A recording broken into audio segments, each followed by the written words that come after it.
In part 2 of this series, we saw that Darius the Great, the Achaemenid Persian king of kings, dispatched a significantly large force to punish the city-states of Athens and Eretria for their involvement in what has become known as the Ionian Revolt.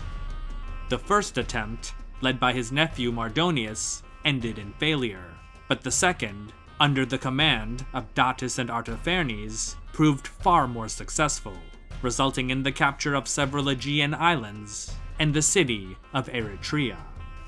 However, their forces were later defeated on the plain of Marathon, just 25 miles northeast of Athens. This brought the second campaign to subdue the Athenians to an end. However, Darius didn't become the most powerful man in the world by letting his enemies off the hook. The events that followed would alter the course of history and culminate in one of the greatest showdowns of the ancient world.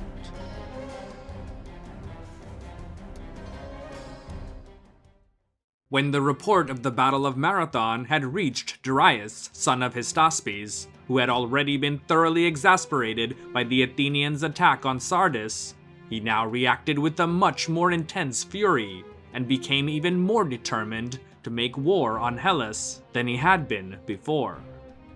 At once he began to issue commands and to send messengers throughout the cities of the empire with instructions to each of them to provide a great deal more than they had provided previously, including horses, food, warships, and transport boats.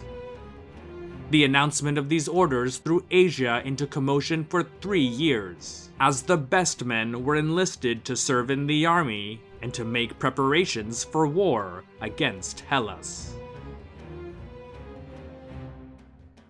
This is what Herodotus writes was the reaction of the great king of Persia, Darius I, upon learning of the events at Marathon and his forces' failure to capture Athens.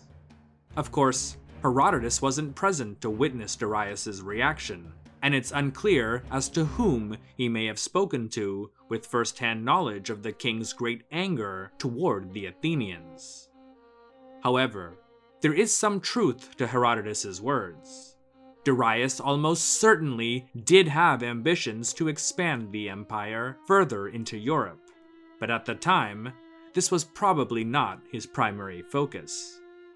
Herodotus and other sources suggest that regions of far greater strategic importance than Greece, namely Egypt and Babylonia, were on the brink of rebellion. However, he was unable to accomplish any of these objectives, for in 486 BC, just 4 years after the Battle of Marathon, Darius the Great died. Herodotus never mentions how he passed away, only that he reigned for 36 years, which has also been confirmed by Babylonian documents. The Greek physician Ctesias, who served the later Achaemenid king, Artaxerxes II, wrote that he died from an illness.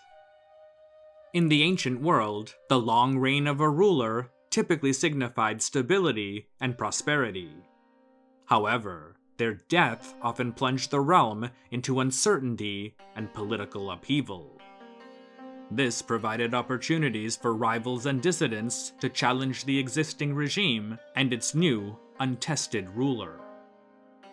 As a result, the transition from one ruler to the next was a perilous time for any royal dynasty. Darius' successor was his son, Kshayarsha, better known by his Greek name, Xerxes. Although Darius had other sons, Xerxes held the highest status because he was the eldest son from his marriage to Atossa, the daughter of Cyrus the Great.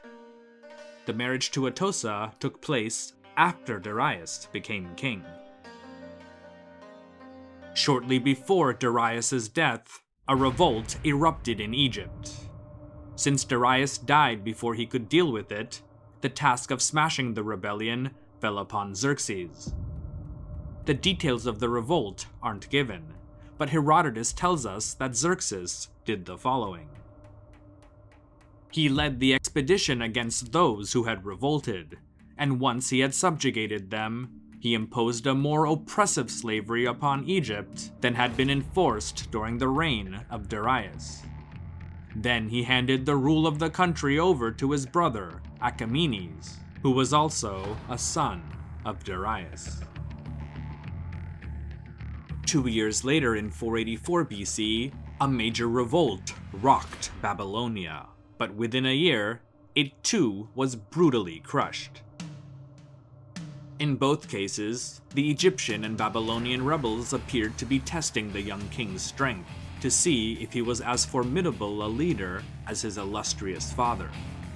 Xerxes not only rose to the challenge, but with his victories delivered a clear message that dissent would not be tolerated. With his position secure and the empire now at peace, the new great king turned his gaze across the Aegean and pondered whether or not to act against those who had defeated Datis and Artabanus the Younger in 490 BC. Herodotus vividly portrays Xerxes' dilemma to invade Greece through an invented debate between the king and his advisors. This was a common technique that other ancient Greek historians, philosophers, and playwrights also used to further explore profound and timeless themes such as hubris. Herodotus presents Xerxes' opening arguments to his court as follows. Persians, I am not about to introduce a new custom to you. Instead, I shall follow the tradition handed down to me. Now the achievements of Cyrus, Cambyses, and my father, Darius, along with the peoples they added to our empire, are well known and unnecessary for me to recount.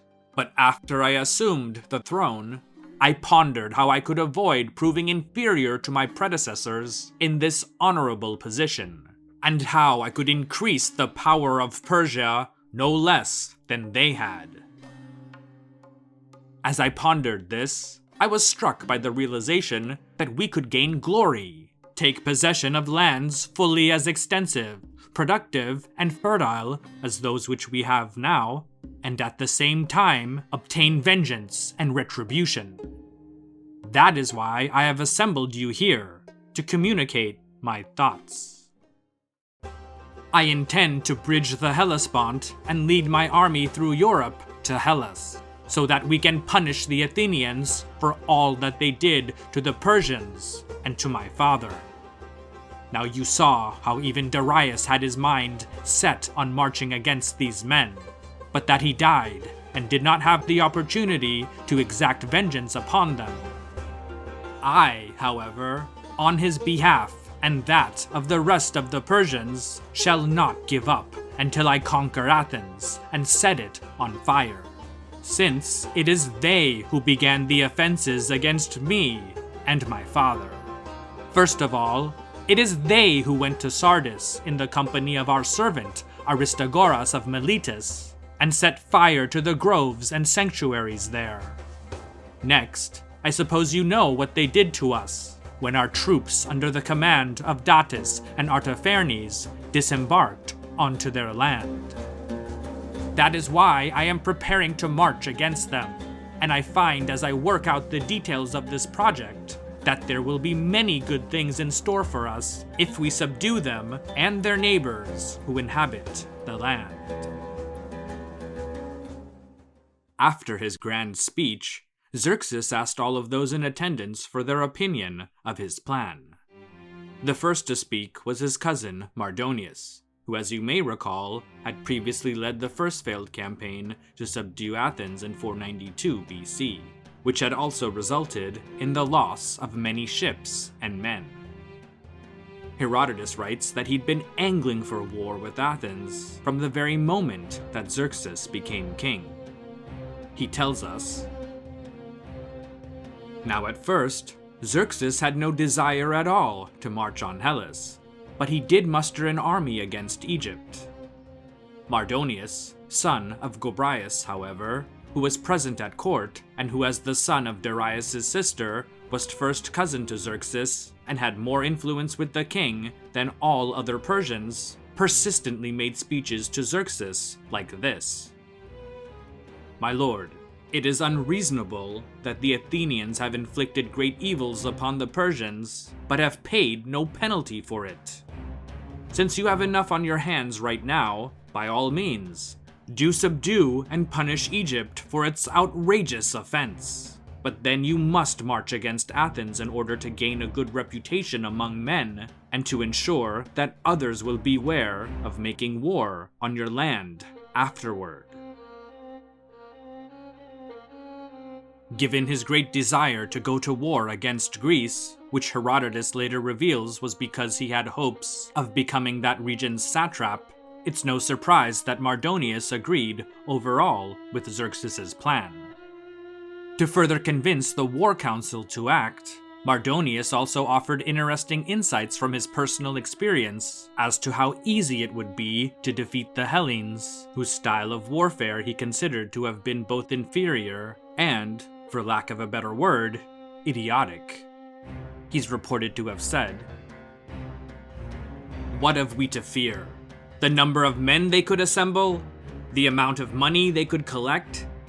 We know what they are like in battle, and we know that their power and influence is quite feeble. As a matter of fact, according to what I hear, the Hellenes are in the habit of starting wars without the slightest forethought, out of obstinacy and stupidity. For whenever they declare war on one another, they seek out the finest and most level land and go there to fight, so that the victors depart from the field only after great damage has been done. And I won't say anything at all of the defeated, for they are completely destroyed. What they ought to do, since they speak the same language and use heralds and messengers, is to thus put an end to their differences and employ any means other than battles to become reconciled. And if they absolutely must wage war against one another, they should seek out the place where either of the two sides would be the most difficult to subdue, and then try to fight there. Thus, the Hellenes do not employ intelligent strategies, and when I had marched as far as Macedon, they never even came out to offer battle. And so who, sire, would ever be likely to declare war and oppose you when you lead the vast numbers of Asia and all of its ships? My thought is that the Hellenes can never be so bold as to do so. But even if I should be mistaken in this opinion, and they, inspired by recklessness, should come out to do battle with us, they would find out that when it comes to war, we are the greatest people on earth." The Greek style of fighting that Mardonius is describing was typical hoplite warfare, where soldiers from opposing sides met on an open field and engaged in close hand-to-hand combat. Many Greeks viewed traditional hoplite combat as the most honorable way of fighting. The 2nd century BC historian Polybius described it like this: "The ancients would not even employ deception to secure victory over their enemies, and did not regard a victory as glorious or secure if it was not won in open combat by breaking the spirit of the enemy in set-piece combat. So there was a mutual understanding that neither hidden weapons nor missiles would be used, and that matters could be decisively settled only by hand-to-hand fighting at close quarters. And for this reason, they take that risk, and would identify the place where they intended to take up position and form up in battle array. But now it is said to be poor generalship to conduct operations openly like this. However, the Romans retain a slight trace of the ancient system of war, because they too give advance notice when they are going to war and make sparing use of surprise attacks, and they fight hand-to-hand at close quarters." The speeches to the advisory council by Xerxes and Mardonius, as quoted by Herodotus, suggest that the primary motives for conquering Athens and the wider Greek world were vengeance and glory. While these may have indeed played some role in the decision to launch a new invasion, the Persians also had security and economic reasons for wanting to control the Greek mainland. The Ionian Revolt had caused 5 to 6 years of instability and destruction across the Persian Empire's western frontier, and had required substantial resources, such as soldiers, ships, and silver, to suppress. Expanding the empire's frontier would not only help to secure its borders and deter future attacks, but also enable the Persians to control both sides of the Aegean, and thus all the shipping lanes and trade routes that ran between them. After Mardonius' speech, the room fell silent. Either everyone agreed with the great king and his cousin Mardonius, or they were too afraid to speak out against them. Everyone, that is, except for Artabanus, Xerxes' uncle and the brother of Darius the Great. Due to his seniority and reputation for wisdom, Artabanus' words held considerable weight, and he didn't hesitate to speak out candidly to the much younger and less experienced Xerxes. According to Herodotus, he's reported to have advised his nephew as follows. I, in fact, told your father, my brother Darius, not to march against the Scythians, who have no settled communities anywhere in their land. But since he hoped to subjugate the Scythian nomads, he did not listen to me. He marched against them and returned only after throwing away many noble and courageous men of his army. But you, sire, are about to march against men who are said to be the best both on land and at sea, men far better than the Scythians. So, it is only right and just that I inform you of the terrible danger inherent in your plan. You say that after bridging the Hellespont, you will lead the army through Europe to Hellas. But suppose it happens that you are defeated on land or sea, or even both. Their men are said to be strong and warlike, and we can estimate their strength when we consider that the Athenians alone destroyed as large an army as went to Attica with Datis and Artaphernes. Or even suppose they do not succeed completely on either land or sea, but if they were to attack us with their ships and win a sea battle, and then sail to the Hellespont and destroy the bridge, that, sire, would indeed be terrible. Artabanus then recounted the misfortunes and challenges Darius had faced against the Scythians, and urged Xerxes to dismiss the council, take time to carefully weigh the potential dangers and outcomes of campaigning in Greece, and above all, avoid making hasty decisions. He then accused Mardonius of maligning the Greeks to provoke Xerxes into starting a new war. Artabanus concluded his speech with the following words. That, sire, is my advice to you.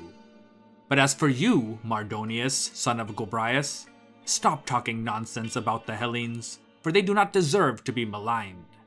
You slander them only to incite the king to go to war. That is the goal, I think, that lies behind all these zealous arguments. But I pray this campaign may not come to pass, for slander is a most terrible crime, one in which two people commit the injustice, and a third is the victim of it.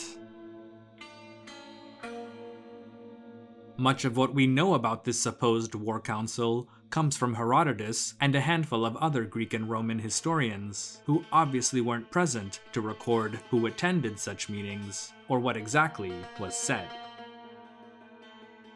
However, debates such as the one just described, between one side containing hawks, ideologues, and warmongers such as Mardonius, and the other with more cautious and pragmatic voices such as those of Artabanus, almost certainly occurred amongst the Persian governing elite. We'll never really know exactly what Xerxes discussed with his advisors, but we do know his final decision. Persia would march to war against Athens and any who opposed the will of the great king in Greece. By 484 BC, Xerxes had issued orders to prepare for a new invasion of Europe on an unprecedented scale. Instructions to gather troops and supplies were likely sent to the empire's 2 satrapies that would in future be closest to the action: Lydia, with its capital at Sardis, and Hellespont Phrygia, centered at Dascaleum. In 481 BC, Xerxes departed from Susa with his royal guard and traveled to Sardis to oversee the final preparations of his grand invasion force. Herodotus tells us, when Xerxes reached Sardis, the capital of Lydia, the first thing he did was to send heralds into Greece with demands for earth and water and promises of hospitality for the king.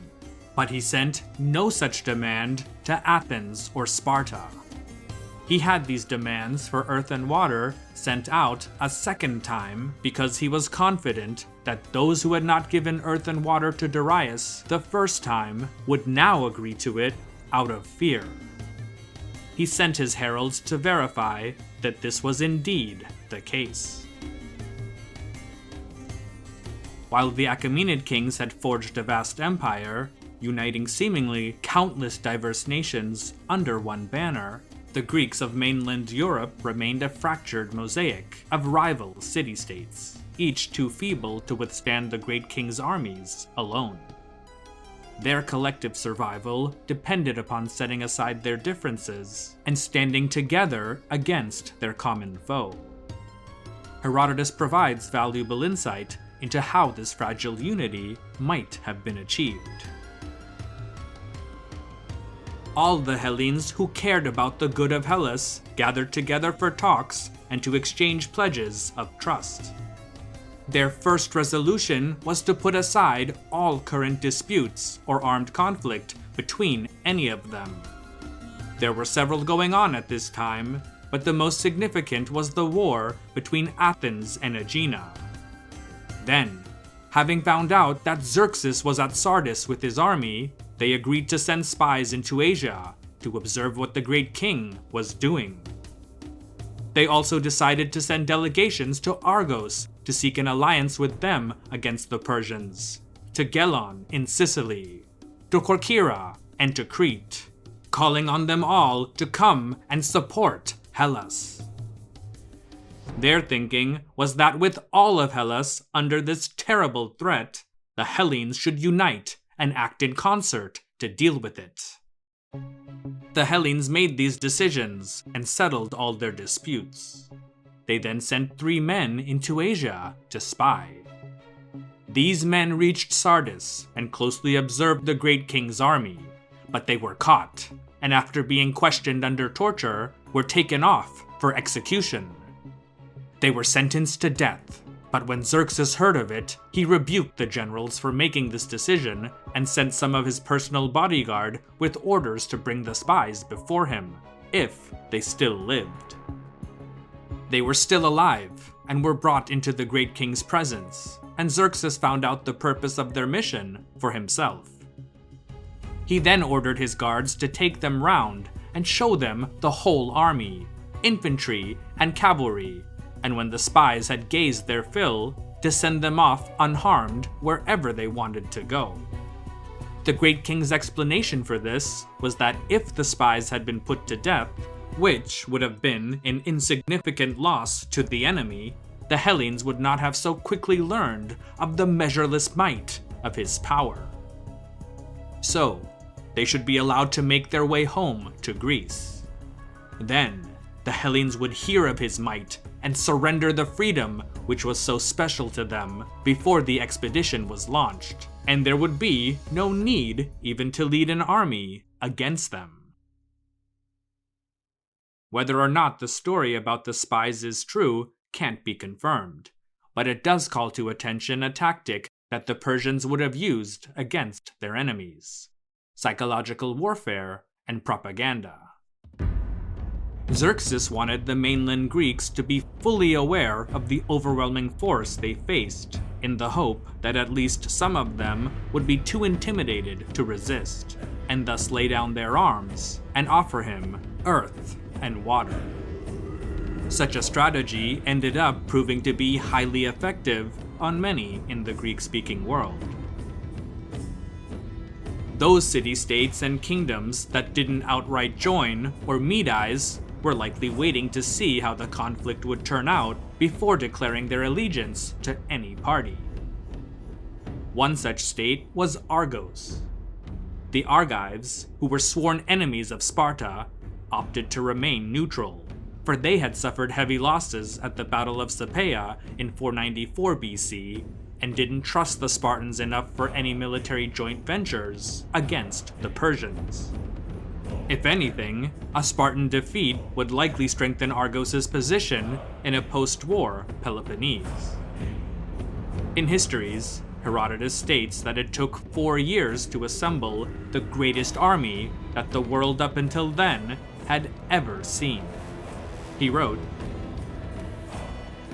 "After Egypt had been reconquered, it took 4 years to assemble the army and equip it, and in the course of the 5th year, the great king began his march at the head of this immense force. This was by far the largest army of invasion ever known. The army Darius led against the Scythians was nothing in comparison.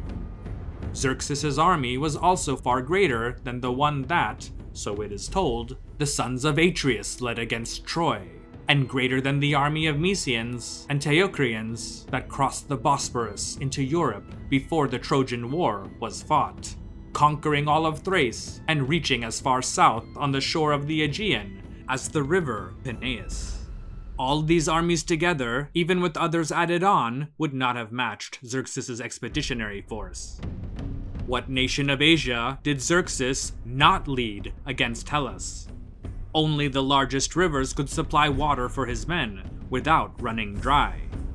Some of his subjects provided warships, some foot soldiers, some cavalry. Some of those who marched with him also provided horse transports. Some supplied longships for the bridges, and some supplied food and the ships to carry it. This was not merely a force to punish the Athenians. It was aimed at bringing all of Greece, and potentially southeastern Europe, into the empire. Scholars, though, dispute the size of Xerxes' army and the number of ships he deployed. Although Herodotus does provide some figures, almost no historian today accepts them as accurate. To put it simply, Herodotus' numbers are not consistent with reality. In summary, he states that there were 2,617,610 combatants on the Persian side, specifically 277,610 men on 1,207 warships, 240,000 of whom sailed on 3,000 transport ships, 1,700,000 infantry that marched on land, and 100,000 cavalry and charioteers, along with 324,000 men drafted along the way as the main army marched through Europe. Keep in mind that this number doesn't even consider non-combatants such as cooks, blacksmiths, engineers, logistics officers, servants, scribes, and others. Scholars today believe that the true number of Xerxes' force ranged from between 50,000 to 200,000 men, mostly infantry and a naval force in the neighborhood of 500 to 1,000 ships. While it falls well short of Herodotus' account, this would still have been an exceptionally large force by any standard of antiquity. To support the bulk of the troops from Asia to Europe, 2 pontoon bridges, each about 7 stadia, which is approximately 1.3 kilometers, were built across the Hellespont at the city of Abydos. This is actually consistent with the Dardanelles today, where the narrowest point is around 1.2 kilometers. In April of 480 BC, the pontoon bridges were ready, and in early May, Xerxes' massive army of tens, and according to some, hundreds of thousands, crossed from Asia into Europe. While this was taking place, the small anti-Persian coalition led by Athens and Sparta was preparing for the inevitable. Convening a war council on the Isthmus of Corinth, they understood that the bulk of the Persian army would have to pass through Thessaly to reach Athens and the Peloponnese. The further to the north the Hellenes could keep the Persians entangled, the better. But this would require cooperation from the Thessalians, who were willing to join their side on the condition that they received substantial military support. Herodotus tells us, the Thessalians had Medized initially, but they had been forced to do this against their will, as they now demonstrated. These Thessalians came before the council and said, "Men of Hellas, the pass over Olympus must be held to protect Thessaly and all of Greece from this attack. We are prepared to share in its defense with you, but you will have to send a substantial force. If you do not, be assured that we will agree to terms with the Persians, because it is not right that we should be left alone to die for the sake of the rest of you. If you are not willing to come to our aid, there is nothing you can do to prevent us agreeing to terms, because there is no force that can give power to the powerless. We will have to find some other way of protecting our interests." This is what the men of Thessaly said. Initially, the Hellene coalition accepted these terms and marched north to defend the Olympus Pass. However, soon after reaching it, realities on the ground convinced the coalition's leaders that their strategy was not very sound after all. Herodotus continues. The Hellenes' response was a resolution to send an army to Thessaly by sea to hold the pass. When this force was assembled, it arrived in the Tempe and the pass which runs from Lower Macedonia into Thessaly along the river Peneus between the mountain ranges of Olympus and Ossa. And here, the Hellenes pitched camp. There were about 10,000 hoplites altogether, and the Thessalian cavalry joined them. Evanitus, son of Caranus, was in command of the Lacedaemonians. He had been chosen from among the Polemarchs and was not of royal blood. Themistocles, son of Neocles, was in command of the Athenians. However, the Hellene force stayed for only a few days. This was because messengers arrived from Alexander, son of Amyntas, king of Macedon, advising them to withdraw rather than sit and wait to be trampled over in the pass, and informing them of the vastness of the barbarian army and fleet. The Hellenes thought this was sound advice, and it seemed to them that the Macedonian king was looking after their interests, so they did as he suggested. So the Hellenes went back down to their ships and returned to the Isthmus. This expedition to Thessaly took place when the great king had reached Abydos and was about to cross into Europe from Asia. Now, the Thessalians, abandoned by their allies, committed themselves fully to the Persian cause, Medizing without hesitation. In the business that followed, they proved themselves excellent servants of the great king. Besides the sheer size of the massive army advancing toward them, Herodotus notes another reason that the Hellenes may have abandoned the defense of the pass in Thessaly. They realized that the Persians could potentially take another pass.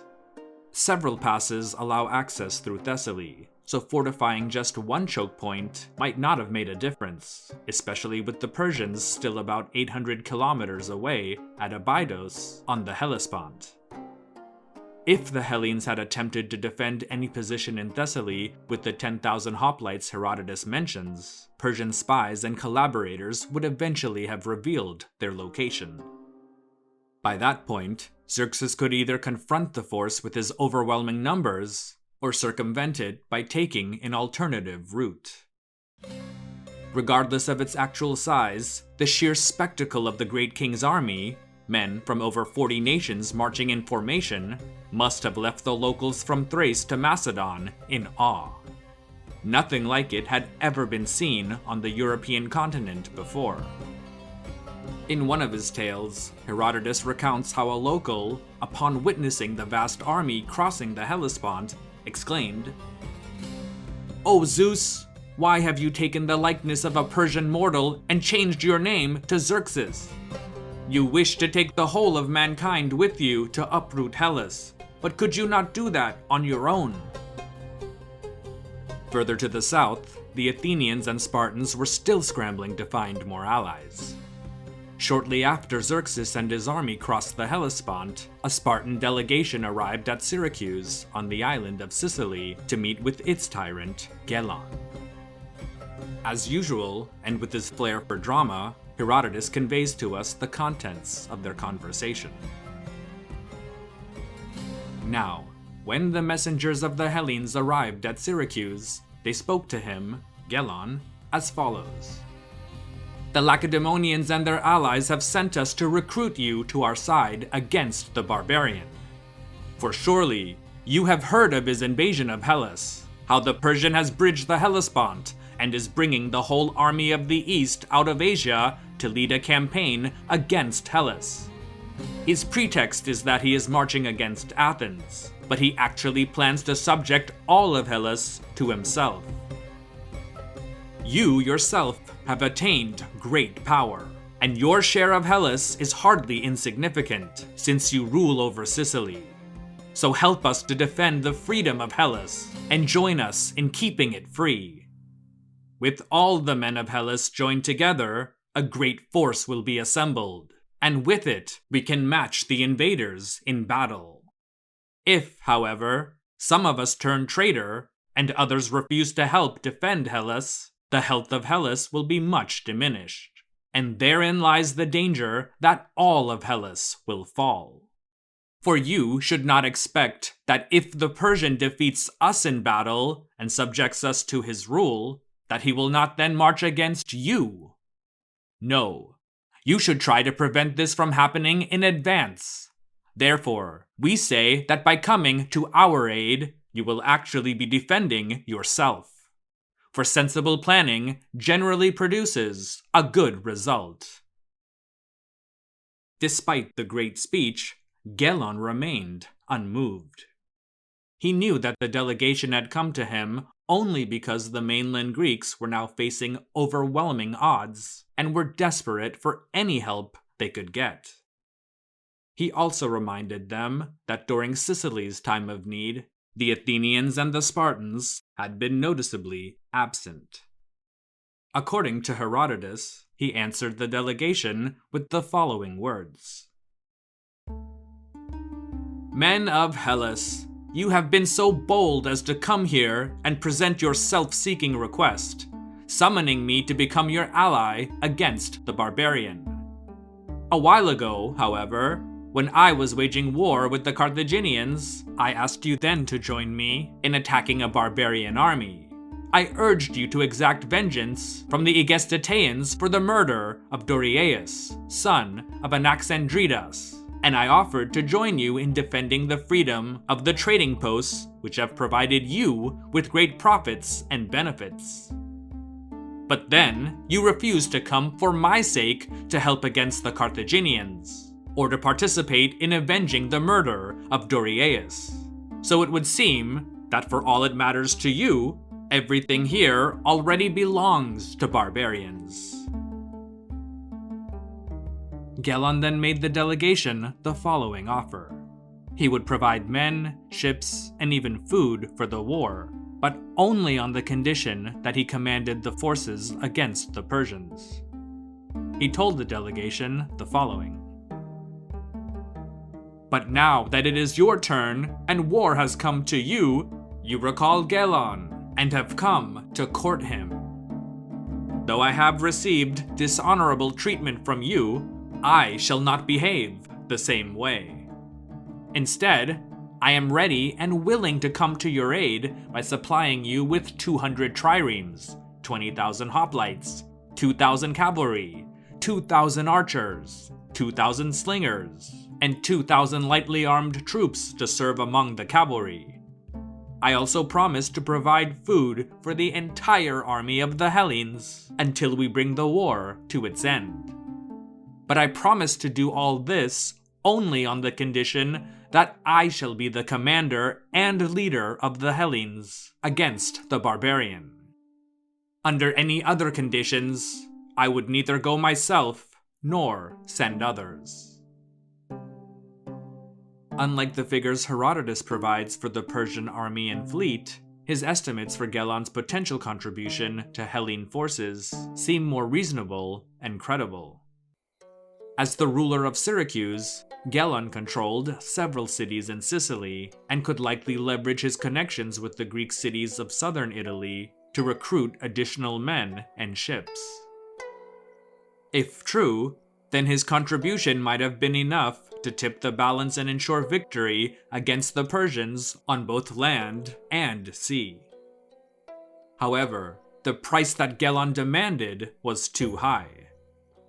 One of the Spartan envoys, named Siagros, rejected his initial offer, which prompted Gelon to make the following counteroffer. The Spartans could command the land forces if he could lead the navy. The Athenian representatives present rejected this and declared that they would only grant command of their fleet to the Spartans, and not anyone else. Realizing that neither the Spartans nor the Athenians would budge on the issue of command, Gelon bid them farewell and sent them on their way. Herodotus later explains that Gelon chose to remain on the sidelines in order to see the outcome of the war. If the Persians won, he planned to submit to them, but if the Greeks were victorious, he would maintain the status quo. This, though, was the Athenian-Spartan view of events. The Syracusans themselves maintained that Gelon would have helped and even followed a Spartan commander if he were not already at war with the other Sicilian Greek city-states that had allied with the Carthaginian king, Hamilcar. The historian Diodorus Siculus claims that it was actually Xerxes who was behind this particular war. In his work, Bibliotheca Historica, or Library of History, he wrote, Xerxes, won over by Mardonius's arguments, was determined to lay waste to all of Greece. So he sent an embassy to the Carthaginians to request them to join him in this undertaking. And it was agreed that he would go to war with the Hellenes who lived in Greece, and that the Carthaginians would at the same time assemble a great force to overcome the Hellenes who lived in Sicily and Italy. Several historians have speculated about a possible link between the Achaemenid Empire and the Carthaginians. This theory is based primarily on the fact that Carthage was founded in the 9th century BC by settlers from the Phoenician city of Tyre, and that Phoenicians had been loyal subjects of the Achaemenids since the time of Cyrus the Great. Additionally, a significant portion of ships in the Persian navy were built and manned by Phoenicians, making it plausible that Xerxes might have sent a message to Hamilcar of Carthage to attack potential Greek allies of the Athenians and Spartans in Sicily, while his army invaded the Greek mainland. Despite the intrigue of this theory, no concrete evidence of coordination between Carthage and Persia has ever been found, aside from the mention of such an alliance by Diodorus Siculus. Herodotus notes that the same Spartan and Athenian envoys who traveled to Sicily also visited Corcyra, a former Corinthian colony on the island of Corfu. The Corcyrians, who had a fleet of 60 ships, initially expressed interest in joining the anti-Persian coalition. However, like many other Greek city-states, they adopted a cautious wait-and-see approach, choosing to observe which side would emerge victorious before declaring their loyalty. The hesitation of Greek states such as Argos, Syracuse, and Corcyra is understandable, given the widespread doubt about the Athenian-Spartan coalition's chances against Persia. For many Greek leaders, resisting the Achaemenid Empire, with its seemingly limitless resources and manpower, was an extremely risky endeavor that threatened their wealth, property, and even their lives.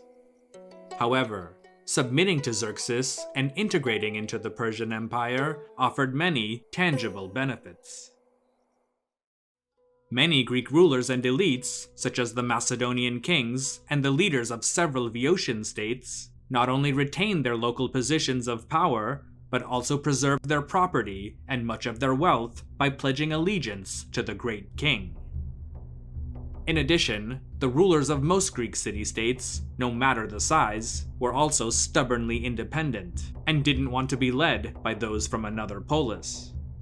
Gelon of Syracuse is an example of such a person when he refused to be led by either the Spartans or Athenians. Whether large and powerful like Syracuse, or small like Aegina, the leaders of most Greek states didn't trust Athens or Sparta, and feared that if the anti-Persian coalition actually succeeded, then both might become even more powerful and dominate their neighbors. Perhaps then, it was better for the less powerful Greek states to take their chances with Xerxes, who was already on his way. To be continued in Part 4. Thanks for watching. Special thanks to Faria Faraji for bringing life to this project with his amazing original music inspired by different traditions from all over the globe. Definitely check out his channel. There's a link to it in the video description. I'd also like to thank the channel's patrons for making videos like this possible. These include, but are certainly not limited to, GrandKick69, Yap de Graaf, Pasta Frola, Michael Lewis, Daniel Allen, Danny Van Eck, Wanix TV, Robert Morgan, Strobex, Frank, Tim Lane, Sebastian Hurtado Correa, Michael Trudell, Leader Titan, Micah G, John Scarberry, Andrew Bomer, Connor Dolson, Krish, David R, Stephen Ball, Gabe, Monty Grimes, Franz Robbins, Cyrus Mir, Dianastra, Nimrod Nir, Hypno San, Brendan Redman, Faridun Dadachanji, Jimmy Daruwala, Anahita Debu, Gulistan Debu, Sher Kam, Farhad Kama, and all of the channel's patrons on Patreon for helping to support this and all future content. Check out the benefits to being a Patreon member, and if you'd like to join, feel free to click the link in the video description. You can also follow History with Sai on Instagram, Facebook, X, formerly known as Twitter, as well as continue to listen to special audio programs on the History with Sai podcast. Thanks again, and stay safe.